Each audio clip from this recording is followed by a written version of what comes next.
कहानी का पूरा आनंद लेने के लिए इसके पिछले भाग को सुनना बिल्कुल भी मत भूलिएगा। उसका प्लेलिस्ट का लिंक मैं आपको डिस्क्रिप्शन बॉक्स पर दे दूंगी और साथ में कमेंट बॉक्स में पिन भी कर दूंगी, तो आप वहां से भी जाकर सुन सकते हैं। और आप लोग कहानी को पूरा ज़रूर सुने, तभी कहानी सुनने में मज़ा आएगा। और सुनने के बाद लाइक, कमेंट और सब्सक्राइब ज़रूर कर लें। वो औरत आती है और मानुषी का हाथ पकड़कर मानो से अलग करती है और उसे गुस्से से घूरते हुए कहती है, कितनी बार मना किया था कि तू इससे नहीं मिलेगी, फिर क्यों चली आती है यहाँ। ये बोल वो उसे ले जाने लगती है। तभी उस औरत के कानों में एक आवाज़ आती है, माँ। ये आवाज़ सुनकर वो औरत रुक जाती है, उसकी आंखें बंद हो जाती हैं। फिर वो खुद को काबू करके फिर आगे बढ़ने लगती है। तभी मानुषी कहती है, माँ, आप भाई के साथ ऐसा क्यों कर रही हैं। तभी मानो उनके सामने आकर कहता है, माँ, आप कब तक मुझसे ऐसे नाराज़ रहेंगी। आखिर क्यों आप मेरे पास वापस नहीं आ जाती हैं। क्यों इतनी नफ़रत मुझसे है। क्या मैं आपका खून नहीं। क्या आप मेरी माँ नहीं। क्या आपने मुझे जन्म नहीं दिया है। जी हाँ, मानुषी मानो की बहन है और वो औरत कादम्बरी जी मानो की माँ है। मानो की बात पर कादम्बरी जी कहती हैं, नहीं, तू मेरा बेटा नहीं है। मैंने एक इंसान को जन्म दिया था जिसे मैं दुनिया की बुराइयों से बचाने के लिए अपने सब कुछ छोड़कर यहाँ से दूर चली गई थी। मेरा बेटा इंसान था, लेकिन तू वो औलाद नहीं जिसे मैंने जन्म दिया था। तू अपनी बाप की औलाद है। मेरा बेटा उसी दिन मर गया था जिस दिन उसने मुझे छोड़कर अपने बाप की ये दुनिया चुनी थी। तेरा मुझसे कोई नाता नहीं है। मेरा बेटा एक अच्छा और नेक दिल डॉक्टर था और तू एक राक्षस है जो मेरा बेटा हो ही नहीं सकता है। फिर वो मानसी को खींचते हुए वो वहाँ से लेकर चली जाती है। मानसी अपनी भरी आंखों से मानो को देख रही थी। मानो भी उन लोगों को अपनी भरी आंखों से देख रहा था। तभी उसका फ़ोन बजता है, जिसे सुनकर वो अपना ध्यान वहाँ से हटाता है और फ़ोन अटेंड करता है। और वो बात सुनकर कहता है, मुझे कुछ नहीं सुनना है। मुझे बस उनका पता ढूंढ कर दो। अगर आज शाम तक नहीं पता चल पाए तो खुद को गोली मार लेना। नहीं तो जानते हो मैं कितनी बदतर मौत दूंगा। ये बोल वो फ़ोन काट देता है। मानो वहीं बैठ जाता है और अपनी पुरानी यादें याद करने लगता है, जब वो अपनी माँ और बहन के साथ रहता था। फिर एक दिन उसकी मुलाकात अपने पिता से हुई। वो हैरान था क्योंकि उसकी माँ ने हमेशा उससे यही कहा था कि उसके पिता मर चुके हैं। कादम्बरी जी सोचती थी कि उनका बेटा एक अच्छा इंसान है और एक अच्छा मनोवैज्ञानिक, लेकिन वो अनजान थी अपने बेटे के असली रंग से, क्योंकि मानो कभी उनके सामने ये सब नहीं आने देता था। लेकिन जब वो अपने पिता से मिला तब उसका असली चेहरा कादम्बरी जी के सामने आ गया। उन्होंने मानो के सामने शर्त रखी कि वो या तो ये सब छोड़ दे और उनके साथ रहे, या फिर अपनी दुनिया और पिता को। लेकिन मानो ने अपने पिता को चुना और उसकी माँ ने उससे रिश्ता तोड़ लिया। मानो को लगा उसकी माँ मान जाएगी, लेकिन नहीं, वो उससे नफरत करने लगी। यही नहीं, वो मानुषी को भी उससे दूर रखती है। मानो के लिए मानुषी बहुत मायने रखती है। ये कहना गलत नहीं होगा कि वो मानो की कमजोरी है। मानो मानुषी को अपनी जान से ज़्यादा मानता है। यही सब सोचते हुए कब मानो की आंख वहीं सोफे पर लग गई, उसे पता ही नहीं चला। वहीं अथर्व की विला में अथर्व सभी के साथ बैठकर लंच कर रहा था। तभी उसने कहा कि वो 2 दिन में वापस जा रहे हैं। उसकी बात पर किसी ने भी रिएक्ट नहीं किया क्योंकि सभी घर जाना चाहते थे। लंच करने के बाद निशा और ईशानी बाड़ी के साथ उसके कमरे में जाकर बात करने लगी। साथ ही वो दोनों बाड़ी के साथ गेम भी खेल रही थी, क्योंकि बाड़ी अभी बाहर जाकर नहीं खेल सकती थी, तो वो दोनों उसके साथ ही कमरे में खेलती थी। वहीं अथर्व और अखिल स्टडी रूम में बैठकर बातें कर रहे थे। अखिल ने अथर्व को सब बता दिया था कि सांची मेंशन में सभी सर्वेंट के साथ मिसबिहेव कर रही है। यही उसने तो एक सर्वेंट को कोड़े भी दे मारा था। उसके बाद अखिल ने जो किया वो भी उसे बता दिया। अथर्व को बहुत गुस्सा आया सांची के इस बर्ताव पर। वो गुस्से से कहता, अगर वो अंकल की बेटी ना होती तो अभी उसे निकाल कर फेंक देता। कोई नहीं, चलकर देखते हैं। ये बोल वो अपना काम में लग गया। अब उसके मन में बस यही चल रहा था कि आखिर वो है कौन जो उसके और ईशानी के पीछे है, और किसने ईशानी को ड्रग दिया था। अथर्व अभी अपनी फैमिली के साथ कोई रिस्क नहीं ले सकता था। पहले वाला अथर्व होता तो कब का ये निपटा चुका होता, लेकिन अब उसके साथ उसकी फैमिली भी थी, जिसमें बाड़ी की हालत अभी ठीक नहीं थी और निशा प्रेग्नेंट थी और ईशानी भी उससे जुड़ गई थी। अब वो उन सभी को लेकर कोई भी रिस्क नहीं ले सकता था। थोड़ी देर बाद अथर्व और अखिल स्टडी से बाहर आते हैं तो दोनों ही सीधे वाड़ी के रूम में चले जाते हैं। लेकिन वहाँ का नज़ारा देखकर दोनों के चेहरे पर मुस्कान आ जाती है, क्योंकि वो तीनों ही एक दूसरे को पकड़े सो चुकी थी। जहाँ ईशानी वाड़ी और निशा के बीच में थी और निशा और वाड़ी ने उसे उन दोनों तरफ से पकड़ रखा था। वो दोनों एक दूसरे की तरफ देखती हैं, फिर दरवाज़ा बंद करके चली जाती हैं। वहीं राहुल एक बार में बैठा था। वो शराब पर शराब पिए जा रहा था। उसे अब याद आ रहा था कि ईशानी उसकी कितनी केयर करती थी, हमेशा उसके अच्छे के लिए सोचती थी। उसके बिजनेस के काम में भी उसने कितनी हेल्प की थी उसकी। लेकिन सानिया से मिलकर वो उसकी ओर अट्रैक्ट हो गया, और सानिया कितना उसे सिड्यूस करने की कोशिश करती थी और वो भी हो जाता था। उसे याद आ रहा था कि जब वो कुछ नहीं था तो यही सानिया उसे बिल्कुल भी भाव नहीं देती थी और ईशानी हमेशा उसके साथ रहती थी। और जब वो कामयाब हो गया तो वो उसके पीछे पड़ गई, और वो भी उस लड़की से इतना अट्रैक्ट हो गया कि अपने सच्चे प्यार से दूर हो गया। सानिया ने उसे इतना मैनिपुलेट कर दिया कि वो ईशानी से नफरत करने लगा और उससे सिर्फ दौलत के लिए शादी करके उसे मारने तक को तैयार हो गया था। वो भी सिर्फ इसलिए क्योंकि सानिया चाहती थी, और वो उसके लिए सब करने को तैयार हो गया था। उसने अपने माँ पापा के भी खिलाफ हो गया था। लेकिन आज उसे एहसास हो रहा था कि वो हीरे को छोड़कर एक कोयले के पीछे था। वो इसी गम में पिए जा रहा था। उसने खुद से ही कहा, मुझे माफ़ कर दो ईशानी, मैंने बहुत गलत किया तुम्हारे साथ। मैं अब सब ठीक कर दूंगा। मैं जानता हूँ तुम अभी भी मुझे ही प्यार करती हो। अब मैं तुम्हें कभी भी खुद से दूर नहीं करूँगा। वो शराब पर शराब पिए जा रहा था और बाहर की ओर निकल कर जाता है। उसके ऊपर नशा इतना हावी हो चुका था कि उसे कुछ भी सही से दिखाई नहीं दे रहा था, और इसी के साथ एक ट्रक से उसका एक्सीडेंट हो जाता है। वहीं दूसरी ओर मानो कि जब नींद खुलती है तो उसके सामने एक आदमी आता है और उसे बताता है कि अथर्व के विला का पता चल चुका है। लेकिन कोई फ़ायदा नहीं है, क्योंकि वो लोग अगले दिन वहाँ से निकलने वाले हैं। वो लोग वापस इंडिया जा रहे हैं। मानो खुद से कहता है अब तो वहीं जाकर कुछ करना होगा, क्योंकि वो जानता था कि ऑस्ट्रेलिया में उसका इतना जोर नहीं है, और वो इंडिया में जितना पावरफुल है वो इतना यहाँ नहीं है। इसलिए वो भी इंडिया जाने की तैयारी करने लगता है। ठीक दूसरे दिन सभी इंडिया पहुंच जाते हैं। अथर्व अपने प्राइवेट प्लेन से आया था। जैसे ही वो सब बाहर आते हैं उनके बॉडीगार्ड उनका वेट कर रहे थे। वो सभी उन्हें प्रोटेक्ट करने लगते हैं। आधे घंटे बाद वो सभी अथर्व के मेंशन पहुंच जाते हैं। आज सांची बहुत खुश थी, क्योंकि सभी सर्वेंट वापस आ चुके थे और उसे ये भी पता चल चुका था कि अथर्व आज वापस आने वाला है। वो एक ग्रे कलर की खूबसूरत सी साड़ी जिस पर बैकलेस ब्लाउज था उसे पहने और खूबसूरत से तैयार होकर अथर्व का वेट कर रही थी। उसने पूरी तैयारी कर रखी थी कि वो कैसे अथर्व को अपने ओर अट्रैक्ट करेगी। वो अपनी प्लानिंग पर खुश हो रही थी। तभी उसे गाड़ियों की आवाज़ आती है और वो भागकर बाहर आती है। लेकिन बाहर का नज़ारा देखकर उसकी आंखें शौक की वजह से बड़ी हो जाती हैं, क्योंकि अथर्व के साथ ईशानी भी थी और दोनों एक दूसरे की बाहों में बाहें डाले मुस्कुराते हुए आ रहे थे। सांची को तो समझ में ही नहीं आ रहा था कि ये सब कैसे हो गया। वहीं सभी सर्वेंट उन्हें देखकर खुश थे, खासकर ईशानी को देखकर। सांची ईशानी को इतना खुश और अथर्व के साथ देखकर बर्दाश्त नहीं कर पा रही थी और गुस्से से अपने कमरे में चली जाती है और अपना गुस्सा पूरे कमरे के सामान पर उतारने लगती है। वो तब तक अपना गुस्सा सभी सामान पर उतारती है जब तक कि वो शांत नहीं हो जाती। वो गुस्से से बैठ जाती है और अपने दांत पीसते हुए कहती है, मैं तुम्हें अब चिंता नहीं छोड़ूंगी सानी। मैंने तुम्हारी ज़िंदगी को नरक नहीं बना दिया तो मैं भी सांची नहीं। अब तुम देखती जाओ मैं क्या करती हूँ। अतर तुम्हें बस मेरा होना होगा और किसी और का नहीं। तुम सिर्फ मेरे हो।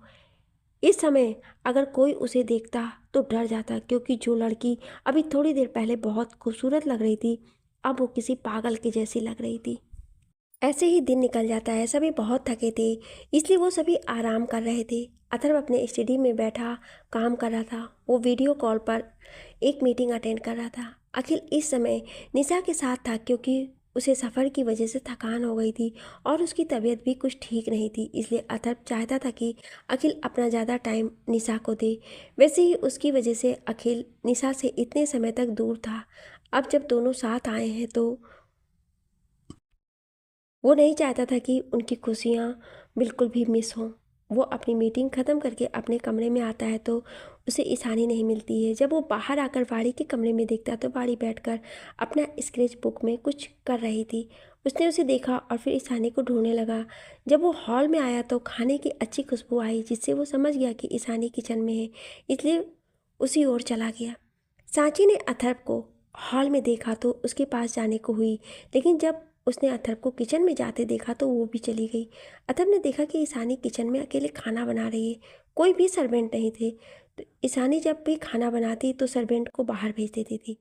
अथर्व ने देखा ईशानी ने इस समय एक ग्रीन प्लाजो के साथ ब्लू कुर्ती पहनी हुई थी, जिसका कट उसकी कमर से थोड़ा ऊपर था, जिससे उसकी कमर हल्की झलक रही थी। वो अपने कदम ईशानी की ओर बढ़ा देता है और जाकर उसे पीछे से पकड़ लेता है। पहले ईशानी चौंक जाती है, लेकिन वो तुरंत समझ गई थी कि कौन है, इसलिए वो बोलती है, अर्थ क्या कर रहे हैं, कोई आ जाएगा। अथर्व ने देखा कि ईशानी ने अपने बालों का जूड़ा बनाया हुआ है तो उसने अपना हाथ बढ़ाकर उसका जूड़ा खोल दिया, जिससे उसके बाल उसकी पीठ पर फैल गए। अथर्व ने अपना चेहरा उसके बालों में छिपाकर कहा, you know what, I like your smell. ये बोल उसने उसके कंधों पर अपने होठ रख दिए। अचानक अथर्व के ऐसा करते ईशानी चौंक गई।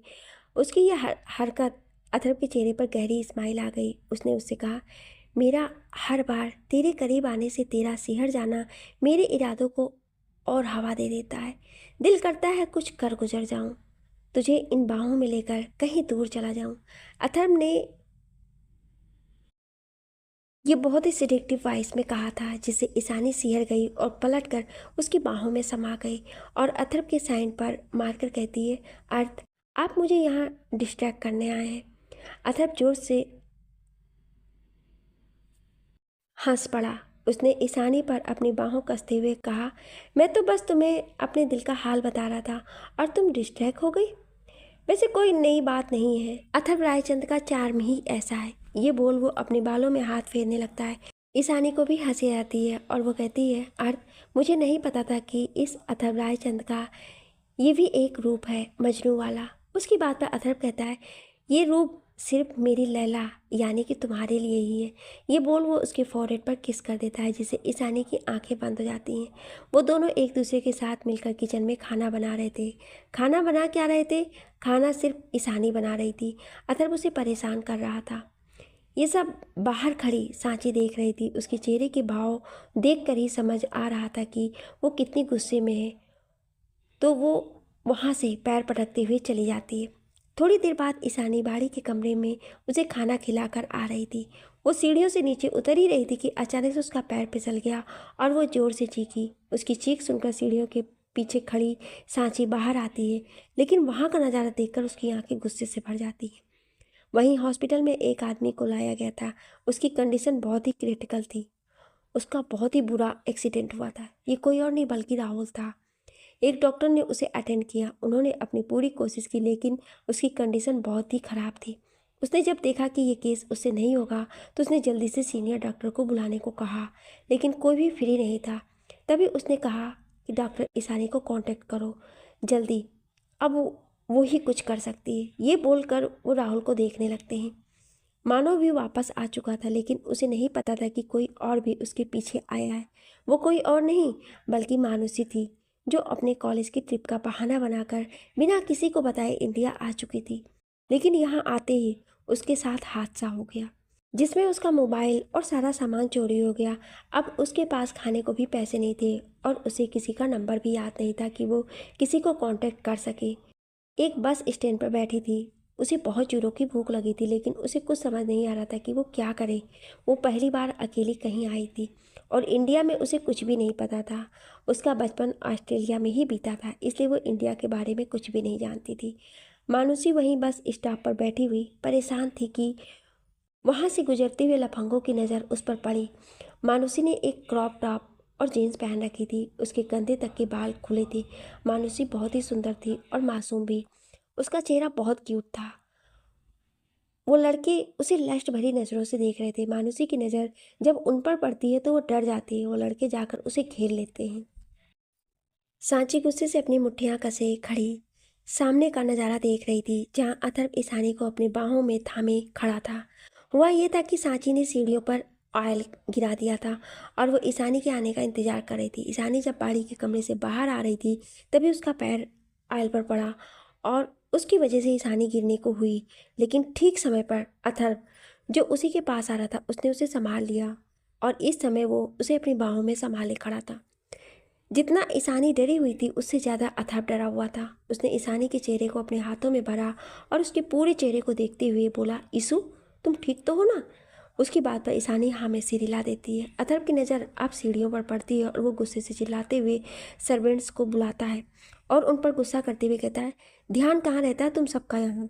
यहाँ ऑयल कैसे गिरा? उसकी बात सुनकर सभी डर जाते हैं। ईशानी उसे शांत करते हुए कहती है, अर्थ शांत हो जाइए, कुछ नहीं हुआ, सब ठीक है। फिर वो सर्वेंट से कहती है, आप सभी जाइए और यहाँ साफ कर दीजिए और ध्यान दीजिए रखिएगा, आगे ठीक है। उसके कहते ही सभी चले जाते हैं। ईशानी का यही नेचर वहाँ के सर्वेंट्स को बहुत अच्छा लगता था। अथर्व ईशानी का हाथ पकड़कर अपने कमरे में चला जाता है। वहीं सांची उन सबके जाते ही अपने कमरे में जाकर खुद से कहती है, नहीं, ये नहीं हो सकता। अथर्व उसे खुद को इस नाम से बुलाने की इजाज़त नहीं दे सकता है। ऐसा कैसे हो गया? ये बोलती हुई वो याद करने लगती है एक बार जब उसने अथर्व को अर्थ कहा था तो अथर्व ने उस पर इतनी बुरी तरह से गुस्सा किया था कि वो आज तक उससे डरती है और फिर कभी उसे अर्थ कहकर बुलाने की हिम्मत भी नहीं हुई। लेकिन ईशानी के मुंह से अर्थ सुनकर कोई रिएक्ट नहीं किया। सांची ने खुद से कहा, नहीं, वो उसकी ज़िंदगी में इतना अहमियत नहीं रख सकती है, नहीं नहीं। वहीं अथर्व ईशानी को कमरे में ले जाकर बेड पर बैठाता है और उसे ध्यान से देखने लगता है। ईशानी उसके चेहरे को अपने हाथों में भर के कहती है, अर्थ मैं ठीक हूँ। अथर्व उसे अपने सीने से लगा लेता है। दोनों सुकून से एक दूसरे के सीने से लगे थे कि ईशानी का फ़ोन बजता है। ईशानी उठाती है और कुछ बात करके कहती है, मैं अभी आती हूँ। उसकी बात सुनकर अथर्व कहता है, क्या हुआ? तो ईशानी कहती है, वो एक इमरजेंसी आई है, मुझे हॉस्पिटल जाना होगा। अथर्व कहता है, मैं भी चलता हूँ। लेकिन ईशानी कहती है, अर्थ मुझे नहीं पता कितना टाइम लगेगा, इसलिए आप रहने दीजिए। तो अथर्व कहता है, ठीक है, लेकिन बॉडीगार्ड को लेकर जाना। तो ईशानी मान जाती है। ईशानी थोड़ी देर में हॉस्पिटल पहुंच जाती है। वो जब ऑपरेशन थिएटर में जाकर पेशेंट को देखती है तो हैरान हो जाती है, लेकिन अभी के लिए उसका काम ज़्यादा ज़रूरी था। उसने तुरंत ऑपरेशन करना शुरू कर दिया। लगभग 2 घंटे बाद ऑपरेशन ख़त्म हुआ और ईशानी अपनी केबिन में वापस आ गई। वो अपनी चेयर पर बैठी हुई कुछ सोच रही थी। ऐसे उसकी आंख लग गई। तभी उसका फ़ोन बजा तो उसकी आंख खुल गई। उसने देखा कि अथर्व का कॉल है तो उसने उठाया तो उधर से अथर्व ने कहा, तुम फ्री हो गई? ईशानी ने कहा, हाँ फ्री हो गई हूँ, लेकिन क्या तुम आ सकते हो मुझे लेने? उसकी बात पर अथर्व कहता है, आपकी खिदमत में बंदा हमेशा हाजिर है। उसकी बात पर ईशानी कुछ कहती तभी उसके केबिन का दरवाज़ा खुला और अथर्व अंदर आ गया। अथर्व को अपने सामने देखकर ईशानी खुश हो गई और जाकर उसके गले लग गई। अथर्व ने कहा, परेशान हो? ईशानी उसकी ओर देखकर कहती है, तुम्हें कैसे पता चला? उसकी बात पर अथर्व कहता है, मेरा दिल। उसकी बात पर ईशानी कहती है, परेशान नहीं हूँ बस। अथर्व कहता है, क्या हुआ? तो ईशानी उसे बताती है कि राहुल का एक्सीडेंट हो गया है और उसी का ऑपरेशन था। अथर्व कहता है, कुछ प्रॉब्लम नहीं है ना?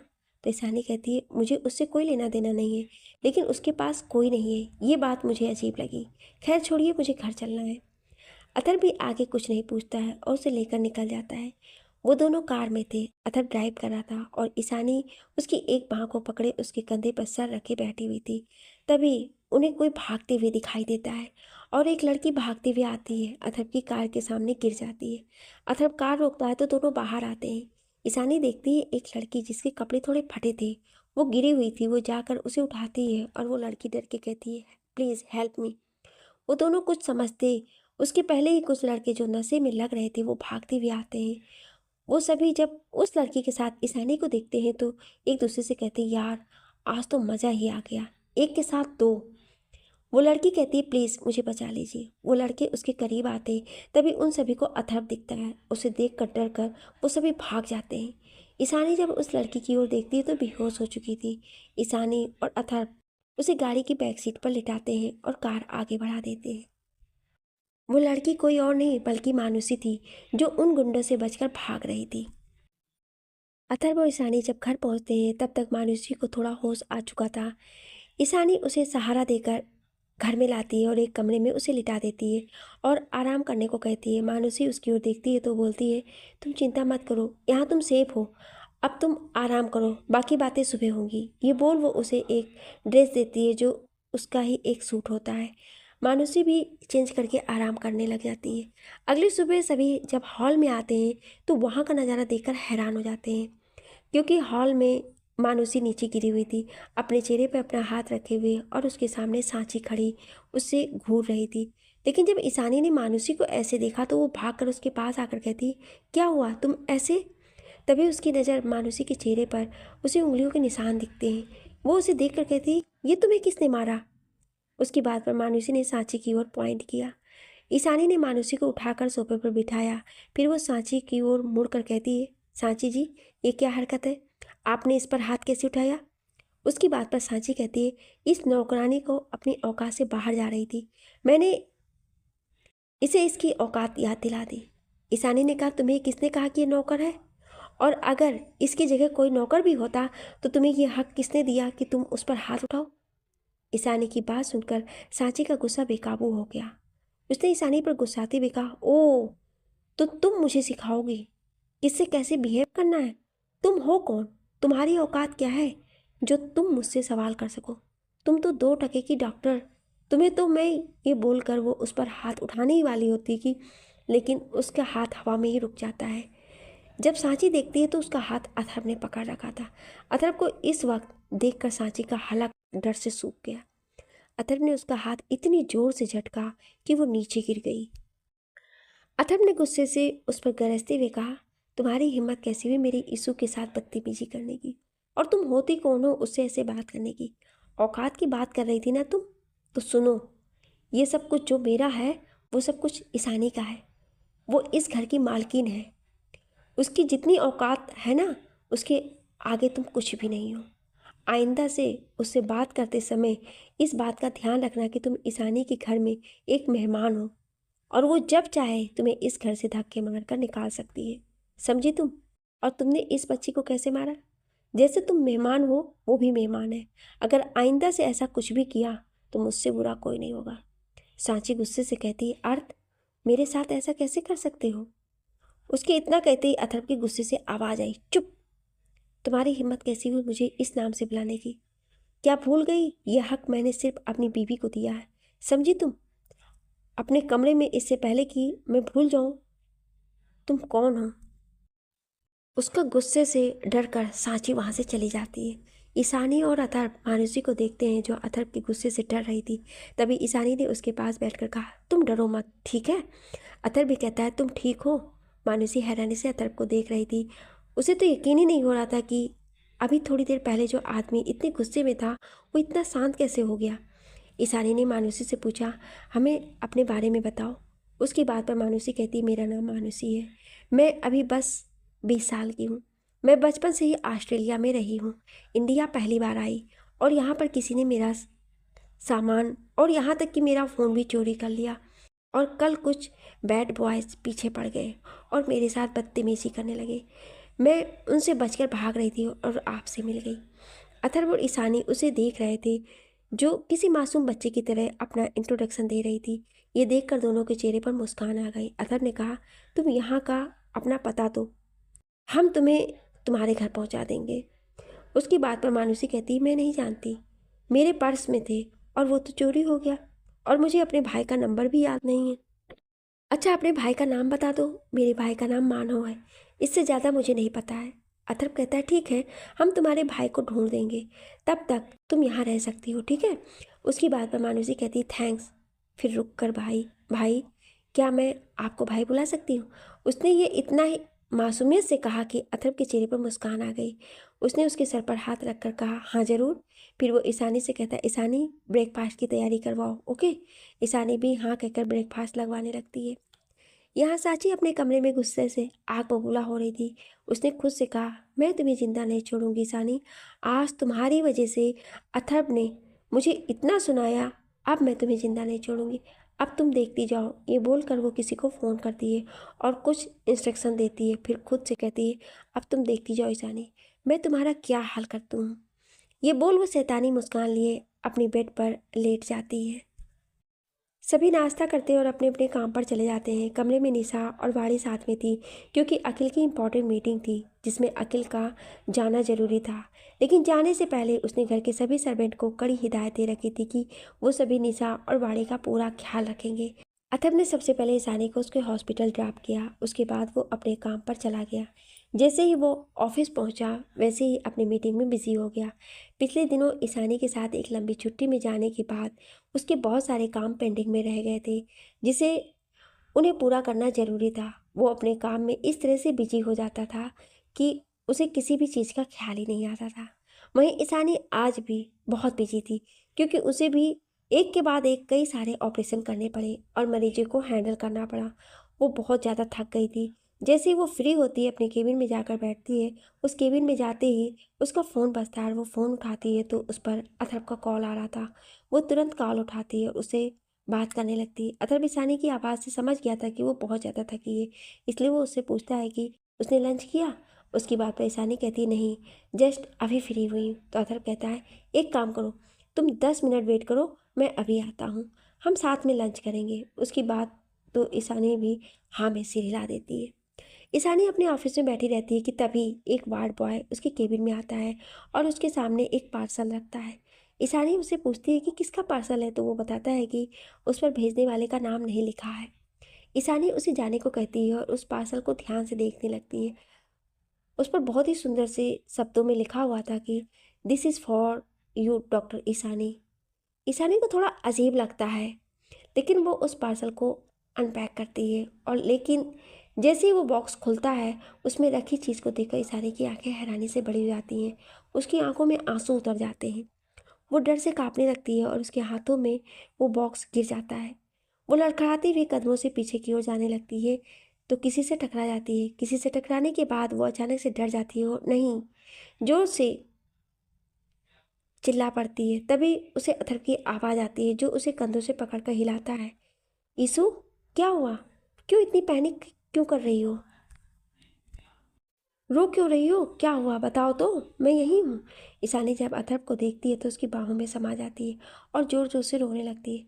अथर्व को समझ में नहीं आता है कि अचानक से ईशानी को क्या हो गया, इसलिए वो उसके चेहरे पर आंसुओं को साफ करता है और उसे उसकी चेयर पर बिठाकर पानी पिलाता है।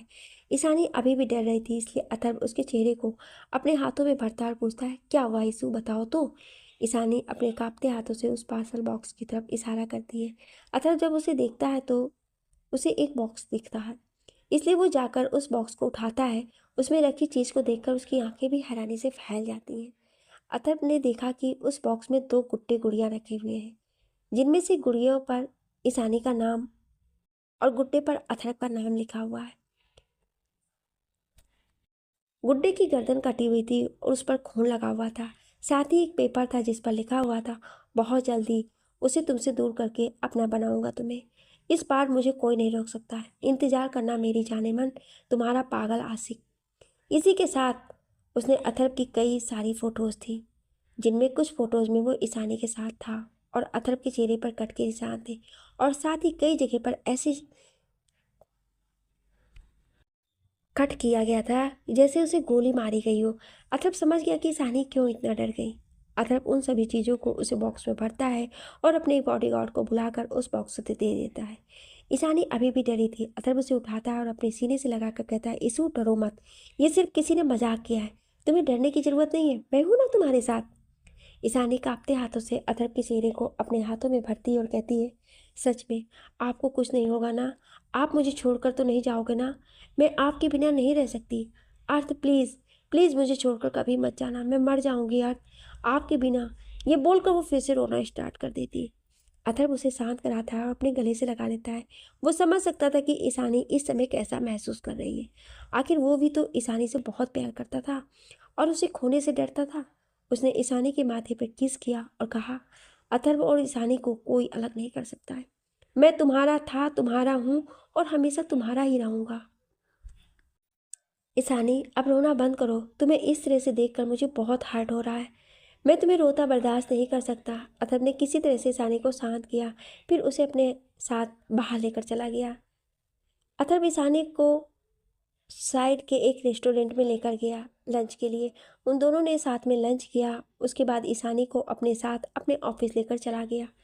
क्योंकि उसे कुछ काम था और वो इस समय ईशानी को अलग नहीं करना चाहता था, क्योंकि वो जानता था कि वो डरी हुई है, इसलिए वो उसे अपने साथ ऑफिस लेकर चला गया। अथर्व की कार एक बड़ी सी बिल्डिंग के सामने रुकती। एक बॉडीगार्ड आकर डोर खोलता है, जिसमें से अथर्व निकलता है, फिर अपना हाथ आगे करता है।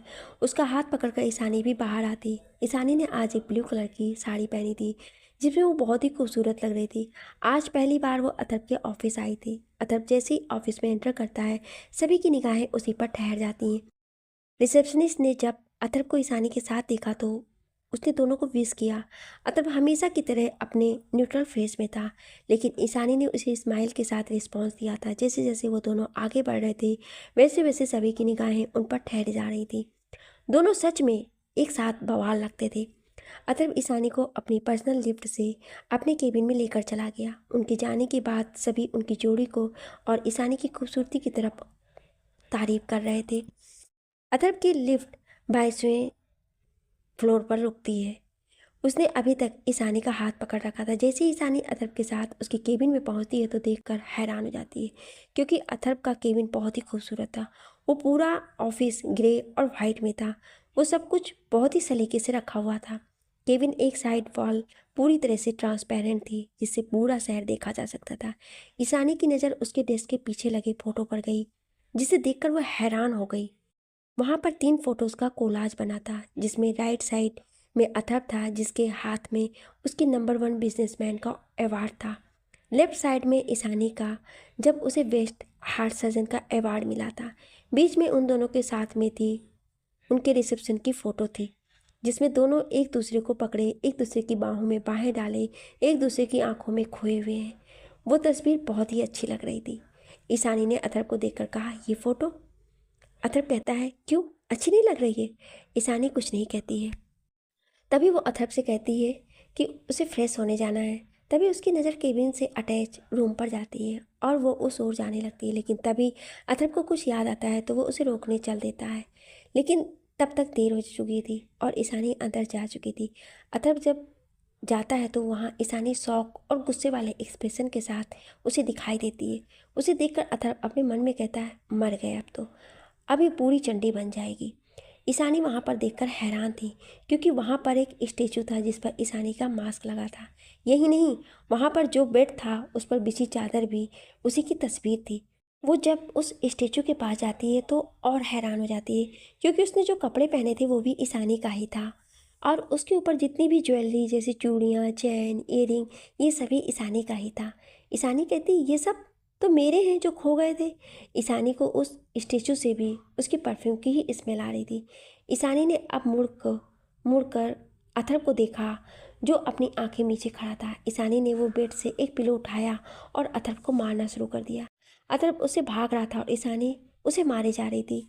कोई अगर बाहर इस समय अथर्व को देख लेता तो शायद डर जाता, क्योंकि अपनी आंखों के डर से ही दुश्मनों की जान निकाल देने वाला अथर्व रायचंद का ये रूप भी हो सकता है। यह तो कोई भी सोच नहीं सकता। काफ़ी देर के भाग दौड़ के बाद ईशानी भी आ गई और मौके का फ़ायदा उठाकर अथर्व उसे अपने आगोश में लेकर उसे बिस्तर पर गिर गया। उसने ईशानी के दोनों हाथों को अपने हाथों में पकड़कर कहा, अब बस भी करो ईशु। लेकिन ईशानी कहती है, आप कितने गंदे हो, ऐसा भी कोई करता है क्या? उसकी बात पर अथर्व कहता है, क्या करता है? मुझे तुम चाहिए थी, तुम्हारा एहसास हमेशा अपने करीब चाहिए था, तो इस रूम को तुम्हारे एहसास से भर दिया।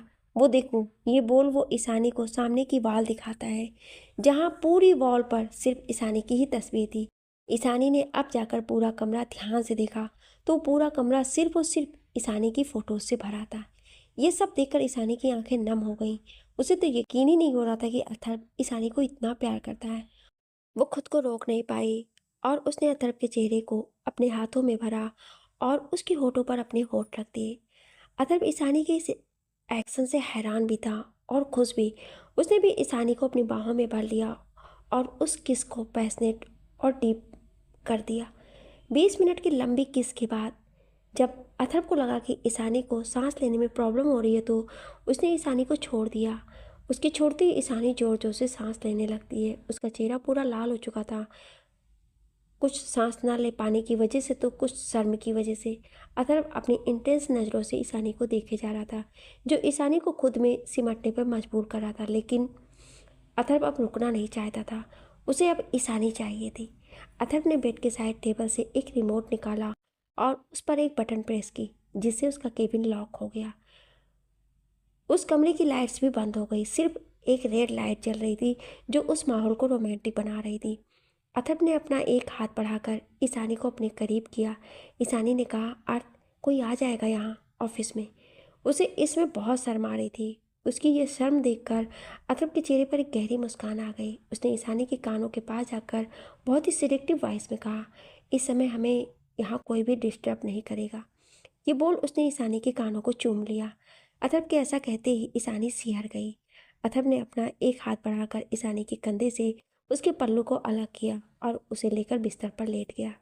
थोड़ी ही देर में वो दोनों अपनी प्यार की दुनिया में खो गए। वहीं दूसरी ओर मानो अपने घर में बैठा था। उसके सामने एक आदमी खड़ा था। उसने मानो से कहा, सर, मैंने आपके कहे अनुसार वो पार्सल उन्हें पहुंचा दिया, लेकिन वो रायचंद उसी समय वहां पहुंच गया। मानो ने उसे जाने को कहा। तभी उसके फ़ोन पर एक कॉल आती है। वो देखता है कि ये कॉल उसकी माँ की है, तो वो फ़ोन उठाकर कहता, माँ आप कैसी हैं, आपने मुझे फ़ोन क्यों किया। इसके आगे वो कुछ कहता, तभी उसकी माँ ने कहा, मेरी बेटी कहाँ है। ये सुनते ही मानो के चेहरे का रंग उड़ गया। उसने कहा, ये आप क्या कह रही हैं, कहाँ गई मनु, क्या हुआ उसे। उसकी बात पर उसकी माँ ने कहा कि वो कॉलेज का बहाना बनाकर इंडिया आ गई है, लेकिन ना तो उसका फ़ोन लग रहा है, ना ही कोई खबर है। अगर मानुषी को कुछ भी हुआ तो मानो को नहीं छोड़ेगी। उन्हें किसी भी कीमत पर अपनी बेटी चाहिए, वो भी सही सलामत। ये बोल उन्होंने फ़ोन रख दिया। मानो अब परेशान हो गया, क्योंकि वो जानता था कि मानुषी कितनी इनोसेंट है और उसे इंडिया के बारे में कुछ भी पता नहीं है। वो यहाँ पहले कभी नहीं आई है। अब वो परेशान हो गया। उसने अपने सभी आदमियों को इस काम में लगा दिया। शाम के 6 बजे ईशानी की नींद खुलती है तो वो उठकर बैठ जाती है। उसकी जहान में अथर्व के साथ बिताए वो प्यार भरे पल याद आ जाते हैं, जिससे वो शर्मा जाती है। वो खुद को चादर से कवर करके उठती है, बाथरूम चली जाती है, वहाँ से फ्रेश होकर आती है। इस समय उसने अथर्व की एक ब्लैक कलर की शर्ट पहन रखी थी। अब वो अथर्व को ढूंढने लगती है तो अथर्व उसे अपने केबिन में चेयर पर बैठे हुए काम करते हुए दिखता है। उसकी उंगलियां कीबोर्ड पर ऐसे नाच रही थी जैसे कोई म्यूजिक पियानो बजा रहा हो। अथर्व ने इस समय ग्रे शर्ट पहना हुआ था। उसके ऊपर की बटन खुली हुई थी, जिससे उसकी ब्रॉड चेस्ट दिख रही थी। वो उसे देखने में इतना खो गई कि उसे ध्यान ही नहीं रहा कि इस समय वो कब उसके केबिन में आ गई। लेकिन वो कोई ऐसा था जो उसे अपनी जलती हुई निगाहों से घूर रहा था। ये कोई और नहीं, सांची थी। सांची ने गुस्से से अपने सामने की टेबल पर रखा वास गिरा दिया, जिससे अथर्व और ईशानी का ध्यान उसकी ओर पड़ा। अथर्व ने देखा कि सांची कहीं और देख रही है, तो उसकी नज़र भी ईशानी पर पड़ी। ईशानी को अपनी शर्ट पर देखकर अथर्व के चेहरे पर एक स्माइल आ गई। उसने अब अपने कदम ईशानी की ओर बढ़ाए। उसके चेहरे को अपने एक हाथ से पकड़कर कहा, तुम उठ गई। उसकी बात पर ईशानी ने घूर कर उसे देखा, फिर अपना हाथ बढ़ाकर उसकी शर्ट के बटन बंद किए और कहा, इसे बंद करके रखा कीजिए। अतः समझ गया कि ईशानी का उसे इस तरह से सांची के सामने आना अच्छा नहीं लगा। उसे ईशानी की ये साइड बहुत अच्छी लगी। ईशानी ने जब अपना हाथ अथर्व की शर्ट के बटन को लगाने को उठाया था तो सांची ने उसके कंधे और गले पर निशान देख लिया था, जिससे उसकी मुट्ठियाँ कस गई थी। तो वो वहाँ से बाहर चली गई, लेकिन उन दोनों ने उस पर ध्यान नहीं दिया। सांची गुस्से से बाहर आती है, तभी उसकी निगाह एक जगह पड़ती है और उसके चेहरे पर एक डेविल स्माइल आ जाती है। केबिन में ईशानी ने अथर्व के सारे बटन्स को लगा दिए और उसकी कॉलर को पकड़ कर कहा, आज के बाद ऐसे किसी के सामने नहीं जाना, समझे। आपको इस तरह से देखने का हक सिर्फ मुझे है। अथर्व को ईशानी का रूप बहुत ही पसंद आया था। उसने अपने हाथ बढ़ाकर ईशानी को कमर को पकड़कर खुद से लगा लिया और कहा, जिस तरह मुझे ऐसे देखने का हक तुम्हें, वैसे ही तुम्हें भर के प्यार करने का हक मुझे है। उसकी बात पर ईशानी शर्मा जाती है और उसके सीने से लग जाती है। अतर भी उसे अपनी बाहों में कस लेता है। वो दोनों एक दूसरे की बाहों में सुकून से लगे हुए थे कि तभी अतरब के केबिन का डोर नॉक होता है। अतरब को बिल्कुल भी पसंद नहीं आता है कि तो ईशानी कहती है, मैं अंदर जाती हूँ। तुम देख लो, ये बोलकर वो चली जाती है। अथर्व कम इन कहता है तो एक पियून ट्रॉली लेकर आता है। अथर्व उसे देखकर जाने को कहता है तो वो ट्रॉली वहीं छोड़कर चला जाता है। उस ट्रॉली में ईशानी के लिए खाना और एक कपड़े का सेट था। अथर्व को कपड़ों का सेट लेकर ईशानी के पास जाता है। ईशानी उसे देखकर कहती है क्या हुआ? तो अथर्व उसे वो कपड़ों का सेट देकर कहता है तुम चेंज कर लो, फिर कुछ खा लो, हमें घर निकलना है। ईशानी भी हाँ में सर हिलाती है। फिर चेंज करके ईशानी ने कुछ खाया और दोनों घर के लिए निकल गए। वहीं मानो ने अपना पूरा जोर लगा दिया था अपनी बहन को ढूंढने में। उसके सामने एक आदमी आता है जो उसे देखकर कहता है सर, हमें कुछ पता चला है।